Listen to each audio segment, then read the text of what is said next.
Welcome to the second series of prints, Toussaint Louverture, featured in the Mitchell Gallery's online exhibition, Jacob Lawrence, 3 series of prints, Genesis, Toussaint Louverture, Hiroshima. I'm Lucinda Edinburgh, the art educator for the Mitchell Gallery at St. John's College in Annapolis, Maryland, and we're pleased to showcase 10 of the 15 silkscreen prints based upon a series Lawrence began in 1936. The Life of Toussaint Louverture. This was originally a series of 41 egg tempera paintings and was his first narrative series, created 3 years prior to his best-known migration series, the visual chronicle of the African American diaspora, championed by New York City gallerist Edith Halpert.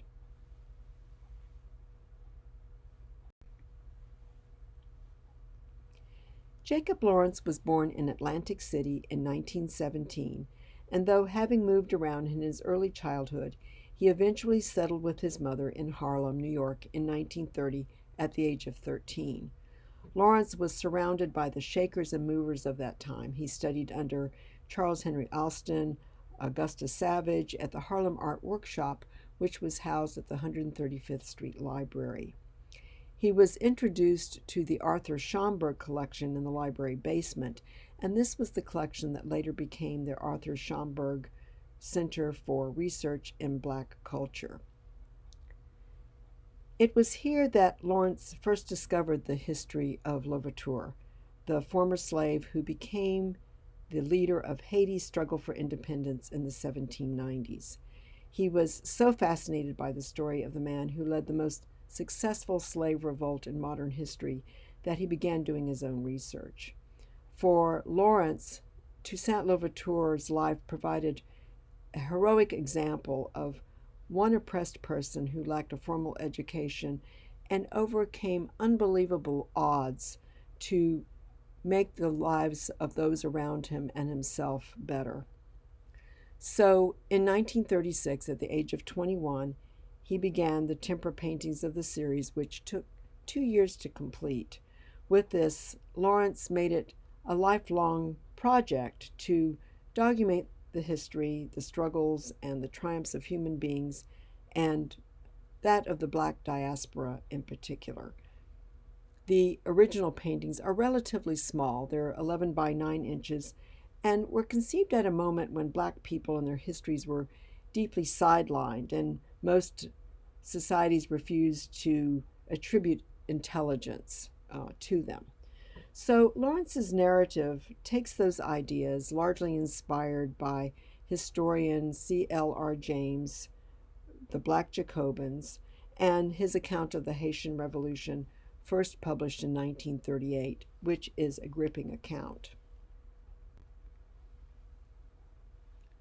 As James wrote in his preface to his book, the revolt is the only successful slave revolt in history, and the odds it had to overcome is evidence of the magnitude of the interests that were involved.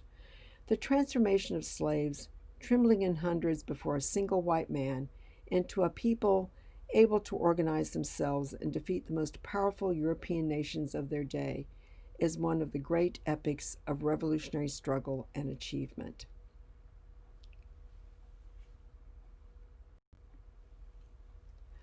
Lawrence studied at the American Artists School and then received funding through the WPA, and while going through his training, he established his own style that he named dynamic cubism, and it's noted by angular, geometric, colorful flat shapes that fit together like jigsaw puzzles.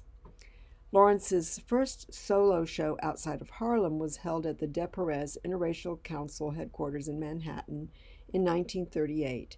And then there was this groundbreaking exhibition devoted to the Toussaint series that was highlighted at 2 major surveys of African American art, one in 1939 at the Baltimore Museum of Art, where the series was allotted its own gallery as part of their exhibition Contemporary Negro Art, and then in 1940 in Chicago at the American Negro Exposition, where Lawrence won second prize. So Lawrence always thought about the educational value of his work, that his pieces were more than art, that they were a combination of history and graphics. And Lawrence said, I would go to the Schomburg Library and read books on various personalities. I was a storyteller. I was interested in telling a story. And so he certainly has done that in this series and those on Harriet Tubman, the Migration series, and many others.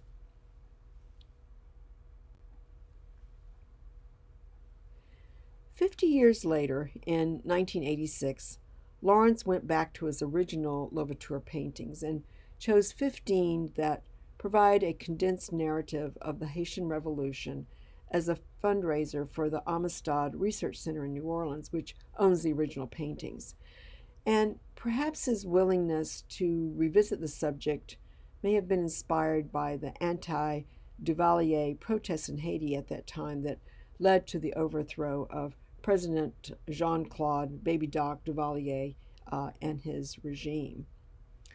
Along with master printmaker Lou Stovall, who you see in this image standing, Lawrence translated the chosen paintings into silkscreen prints, and they worked together on this series between 1986 and 1997, working on it every year through his death in 2000.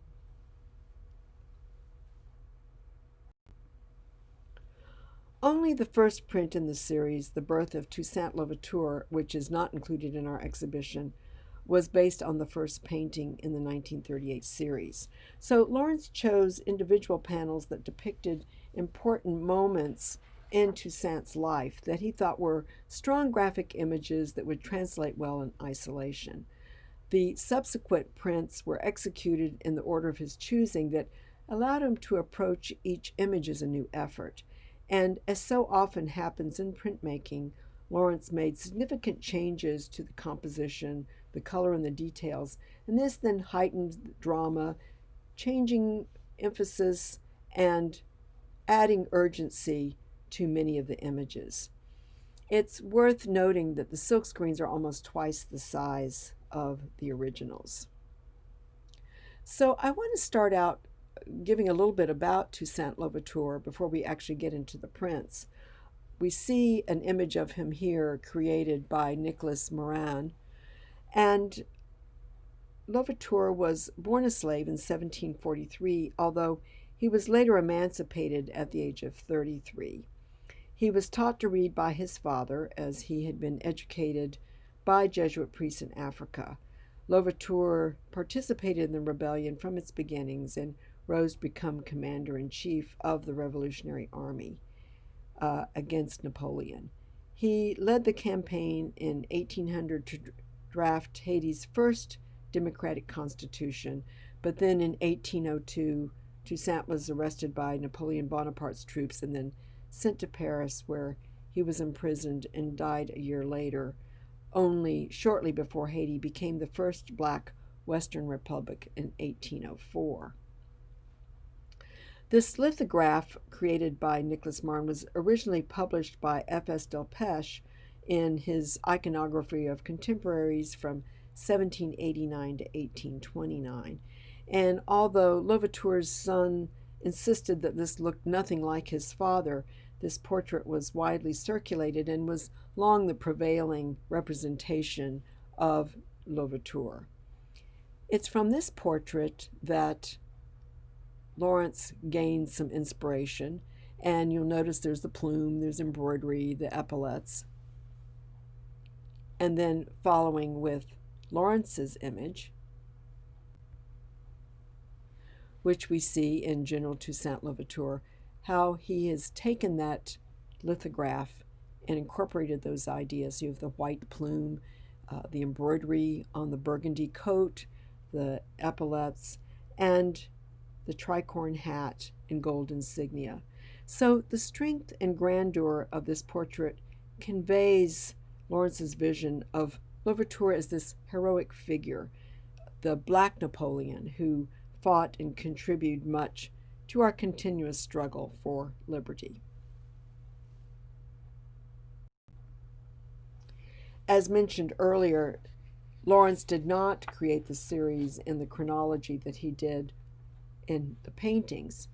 And so in this piece you see the flatness of the silkscreen that takes over compositional devices used to celebrate European leaders. But it upends this traditional white victor with a black one. And so in this case, you see him out front on the white horse. And this is called the capture, created in 1987. In 1802, Louverture was tricked and captured and deported to France, where he died in prison the following year. But his military successors continued the revolution, sometimes with brutalities in the name of freedom. But Lawrence chose to end the series on a different kind of note. So you see the grasses, you see the horsemen, you see their shields up, so they remain somewhat anonymous, and lends to the deception of the capture.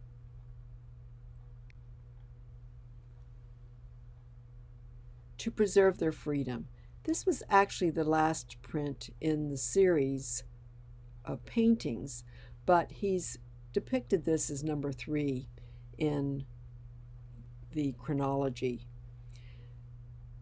This is a group of men in shades of brown moving toward a battle, and emphasizes the continuous fight by the Haitian people for liberation, even after Louverture is gone.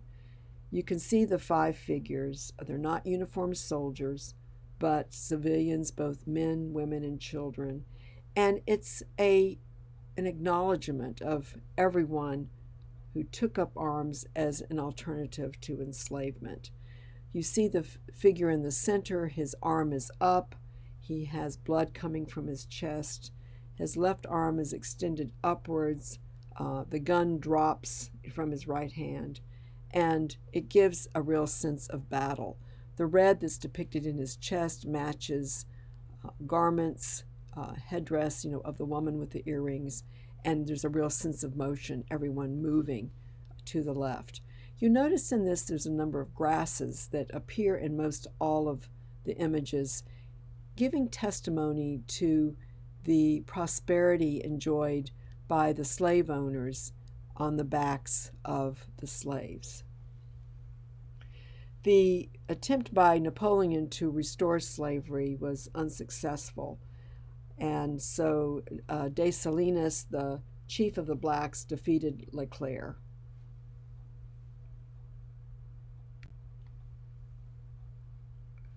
The Coachman, created in 1990.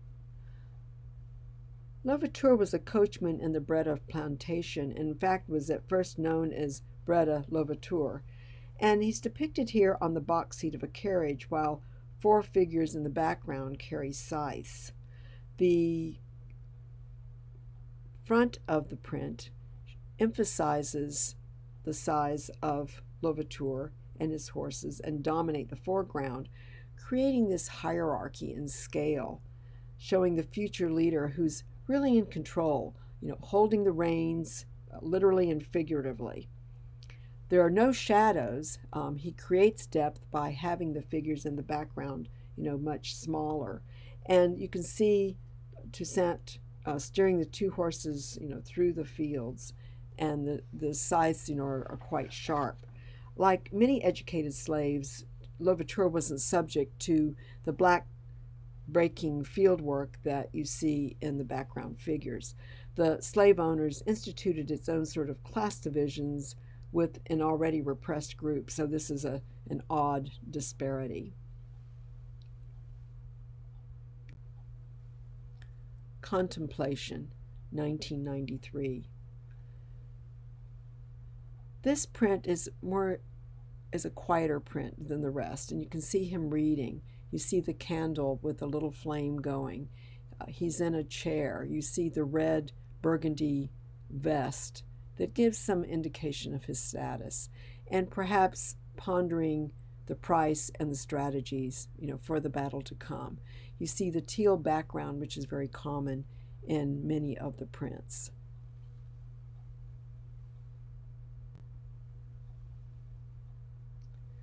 This print of St. Mark, created in 1994, remains pretty true to an etching by John Mackay, and he's removed the lifted sword from Louverture's right hand and placed a horse there instead, and then replaces rows of soldier and military tents with a solid block of dark teal blue.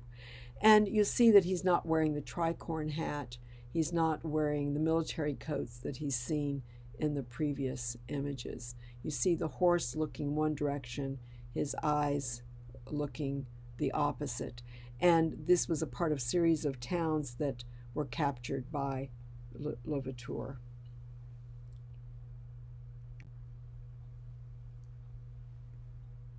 Strategy, 1994. The blacks were led by three chiefs, Jean-Francois, Biassou, and Jeannot, Toussaint serving as aide-de-camp to Biassou. This was the title on the painting. So seen here are three early chiefs of the Haitian slave rebellion, and they're sitting around a strategic document. Francois was one of the primary leaders of the Haitian Revolution against slavery and French rule, and he led the initial uprising of enslaved workers. Georges Biassou was born in St. Augustine, Florida, and was also an early leader in the 1791 slave uprising that became the Haitian Revolution. And then Jeannot Boulet was another leader, but was extremely brutal and was eventually executed on the orders of Jean-Francois. You see flames in the background in the grass, and so you get a sense of the strategy going forward and the glimpses of things being burned that you see in other prints.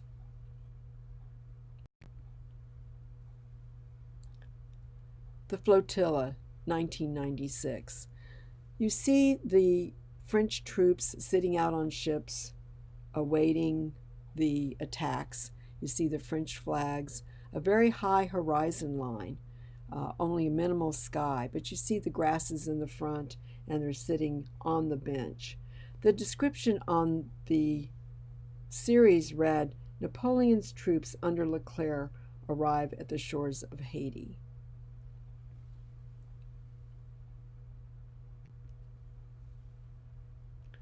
The Burning, 1997. Henri Christophe, rather than surrender to Leclerc, set fire to Le Cap, and Christophe was one of Toussaint's aides who sent word that the French were in Haitian waters, and so he tried to hold them off as long as possible, and through the burning to allow the French to have no amenity whatsoever once they arrived on shore. So you see the fire on the top of the roofs, and again, the grasses that we've seen in previous images. And you see that sitting on top of the hill, dark clouds, and this sort of ominous feeling of things to come.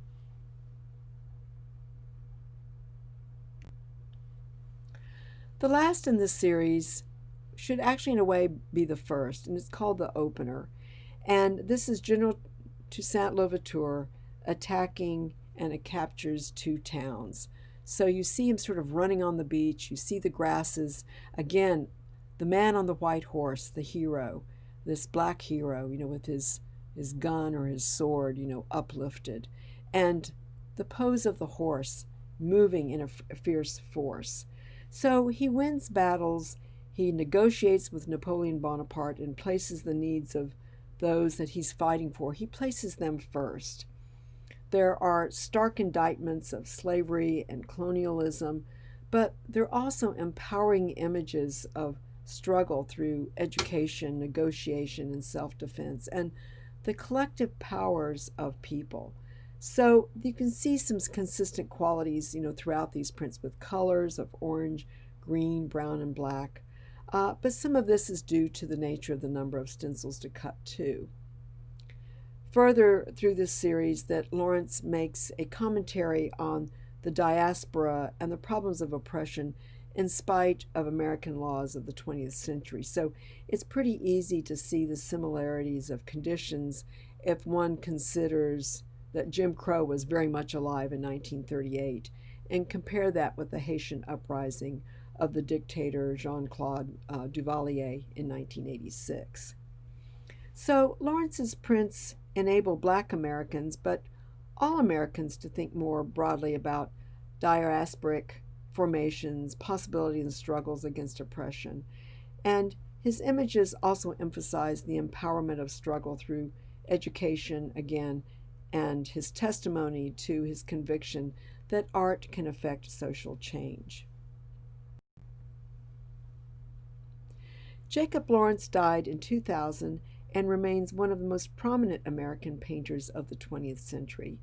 His work is represented in all of the major museums and art institutions, including the Seattle Museum of Art, the Hampton University Museum in Virginia, the Phillips Collection in Washington, D.C., the Museum of Modern Art in New York, Black Mountain College Museum and Art Center in Asheville, North Carolina, the Library of Congress, National Gallery of Art, and many other institutions across the U.S. and Europe.